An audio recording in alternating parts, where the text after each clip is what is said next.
കശ്മീരിലെ പഹൽഗാം എന്ന പറുദീസയിൽ ഭീകരാക്രമണം അവശേഷിപ്പിച്ച മായാത്ത മുറിപ്പാടുകളുടെ ചിത്രങ്ങളാണ് ഈ ദിവസങ്ങളിലെ വാർത്താനേരങ്ങളിൽ നാം കണ്ടുകൊണ്ടിരിക്കുന്നത്. സങ്കടത്തോടുകൂടിയല്ലാതെ ഈ ദൃശ്യങ്ങൾ നമുക്ക് കാണാൻ കഴിയില്ല. ഉള്ളുലയാതെ വാർത്തകൾ കേൾക്കാൻ കഴിയില്ല.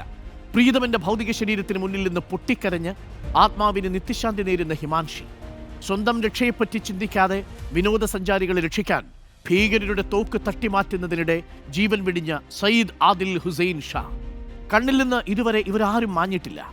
ഓരോ ആക്രമണങ്ങളും യുദ്ധങ്ങളുമൊക്കെ അവശേഷിപ്പിക്കുന്നത് ആഴത്തിലുള്ള മുറിവുകളാണ്, ഉണക്കാൻ കഴിയാത്ത മുറിവുകൾ. ചോര കൊണ്ടല്ല പോരാടേണ്ടത്, പകരം മാനവികതയും മനുഷ്യത്വവും ഒക്കെ നിറഞ്ഞതാവണം ലോകം. വിശുദ്ധ ഖുർആൻ 5-ാം അധ്യായം സൂറത്തിൽ മായിദ 32-ാം ആയത്ത് ഞാനൊന്ന് ഓർമ്മിപ്പിക്കാം. വല്ലവനും ഒരാളെ കൊലപ്പെടുത്തിയാൽ അത് മനുഷ്യരെ മുഴുവൻ കൊലപ്പെടുത്തിയതിന് തുല്യമാകുന്നു. ഒരാളുടെ ജീവൻ വല്ലവനും രക്ഷിച്ചാൽ അത് മനുഷ്യരുടെ മുഴുവൻ ജീവൻ രക്ഷിച്ചതിന് തുല്യമാകുന്നു.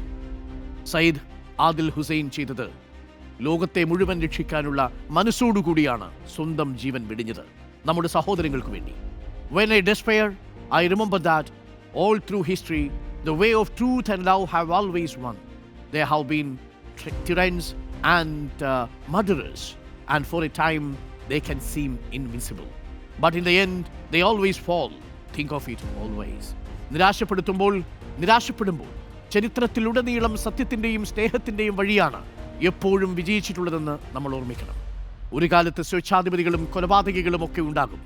നമുക്കവർ വിജയിച്ചുവെന്ന് തോന്നാം, പക്ഷേ അവസാനം അവർ വീണിരിക്കും, ജീവിതത്തിൽ തോറ്റുപോകും.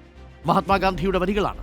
സ്വേച്ഛാധിപത്യത്തിനും അടിച്ചമർത്തലുകൾക്കും അതിക്രമങ്ങൾക്കും എല്ലാത്തിനും മുകളിൽ ചരിത്രത്തിൽ സത്യത്തിൻ്റെയും നീതിയുടെയും സ്നേഹത്തിൻ്റെയും ഒക്കെ ശാശ്വത വിജയമാവും ഉണ്ടാവുക എന്ന് ലോകത്തെ പഠിപ്പിച്ച രാജ്യത്തിൻ്റെ പേരാണ് ഇന്ത്യ.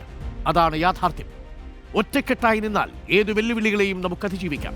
മനസ്സിൽ വർഗീയതയുടെയും വിദ്വേഷത്തിൻ്റെയും പകയുടെയും വിത്തുകൾ പാകരുത്. പ്രിയപ്പെട്ട പ്രേക്ഷകരെ, എല്ലാ ഭാരതീയരും ഒറ്റക്കെട്ടായി മാനവികതയുടെ പക്ഷത്ത് നിലയുറപ്പിക്കേണ്ടതാണ്. ഹിമാൻഷിയുടെ കണ്ണീർ കാണാതെ പോകരുത്. സയ്യിദ് ആദിൽ ഹുസൈൻ ഷാ എന്ന കശ്മീരിയുടെ ജീവിതം വ്യർത്ഥമായി പോകരുത്. ആ രക്തസാക്ഷിത്വം പാഴായി പോകുകയും അരുത്. ജയ് ഹിന്ദ്.